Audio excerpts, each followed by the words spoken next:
Hello friend, તો બાળકોનું vacation ચાલી રહ્યું છે ને બાળકોને કંઈક નવું જ ખાવું હોય છે તો આપણે તેને ઘરે બનાવી શકીએ અને થોડી વારમાં બને તેવી જ રેસીપી છે. તો તેની માટે અહીંયા એક વાડકી ઘરમાં રહેલી કોઈ પણ વાડકી સેટ કરવાની, ઘાડી આંબલીનો પલ્પ લેવાનો, ઓછા પાણીમાં આંબલીને પલાળી અને તેને મિક્સરમાં પીસી તેનો પલ્પ કાઢી લેવાનો. તે જ વાડકીના માપથી એક વાડકી આપણે પાણી એડ કરી દઈશું અને તે જ વાડકીના માપથી ગોળ એડ કરી દેવાનો. આ માપ તમે સરખું રાખશો તો ચટણી એકદમ સરસ બનશે અને તેમાં આપણે કોર્નફ્લોર પણ એડ કરવાની જરૂર નહીં પડે. ઘરમાં રહેલી કોઈ પણ વાડકી તમારે સેટ કરી દેવાની, જેથી એક જ થિકનેસ સાથે સરખી થિકનેસની સાથે તે ચટણી આંબલીની ખાટી મીઠી ચટણી બનીને તૈયાર થશે. તો હાફ ટીસ્પૂન સંચર પાવડર, હાફ ટીસ્પૂન મીઠું અને બિલકુલ થોડું કમથું 1/4 ટીસ્પૂન જેટલું મરચું એડ કરવાનું, જેથી તેનો કલર લાલાશ પડતો આવી જાય. અહીંયા આપણે કલર એડ નથી કરવાનો.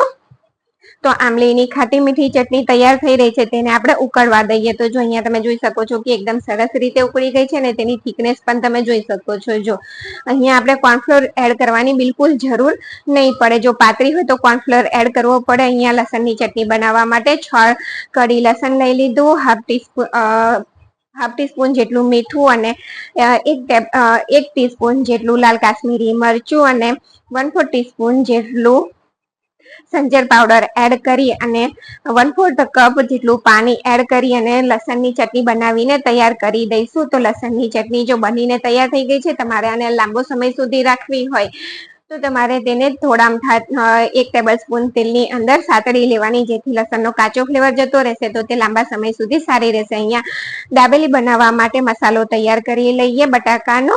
તો 2 ટેબલ સ્પૂન જેટલું તેલ લીધું, હાફ ટીસ્પૂન જેટલી જીરું એડ કર્યું અને જે આંબલીની ખાટી મીઠી ચટણી બનાવી હતી 2 ચમચા જેટલી તે ચટણી એડ કરી દેવાની, હાફ કપ જેટલું પાણી એડ કરી દેવાનું અને 3 ટેબલ સ્પૂન દાબેલી મસાલો એડ કરવાનો. અને દાબેલીની રેસીપી જો તમને ગમે તો ચેનલને લાઈક, શેર, સબસ્ક્રાઇબ જરૂરથી કરજો. અને તમે આ સાઈઝના 4 બટાકા મીડિયમ સાઈઝના એટલે 400 ગ્રામ બટાકા અહીંયા બાફીને તૈયાર કર્યા છે, જેને હાથેથી ક્રશ કરીને મિક્સ કરી દઈશું.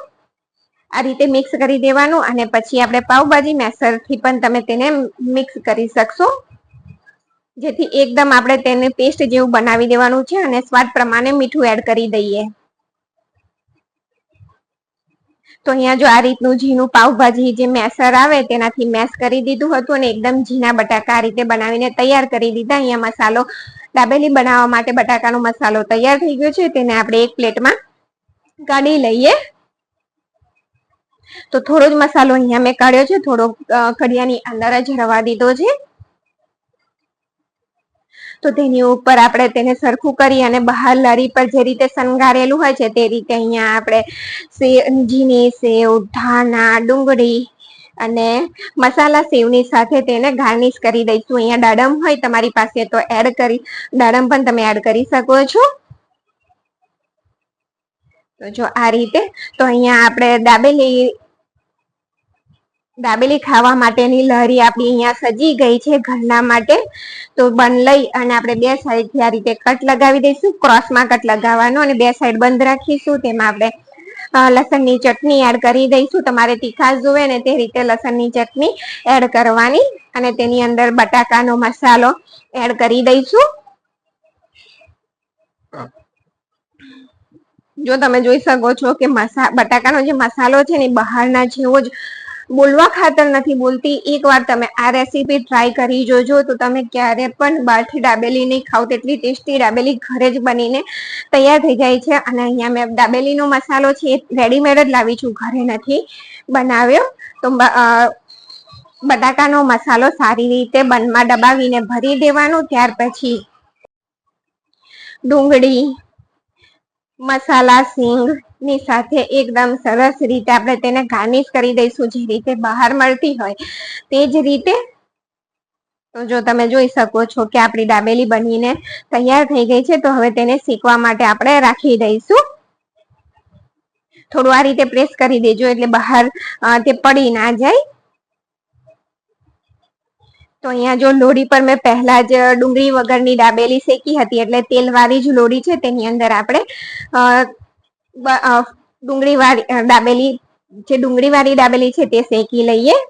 જે માવો મેં રવા દીધો હતો તે ડુંગળી વગરનો હતો થોડો, અને અહીંયા બટરની સાથે આપણે તેને શેકી લઈશું. ઉલટ પુલટ કરતા જઈ અને એકદમ સરસ રીતે તેને શેકીને તૈયાર કરી દઈશું દાબેલી. તો અહીંયા તમે તેનો લુક જોઈ શકો છો, અને ખાવામાં પણ તેટલી જ ટેસ્ટી બનીને તૈયાર થઈ છે. તો બાળકોને જો તમે આ રીતે ઘરે જ બનાવીને આપી શકો છો, એમ પણ ઉનાળામાં બટાકા બહાર ના ઉતરી ગયા હોય એવું થયું હોય, એના કરતા આપણે ઘરે જ બનાવીને સરસ એકદમ fresh dabeli. Thank you for watching.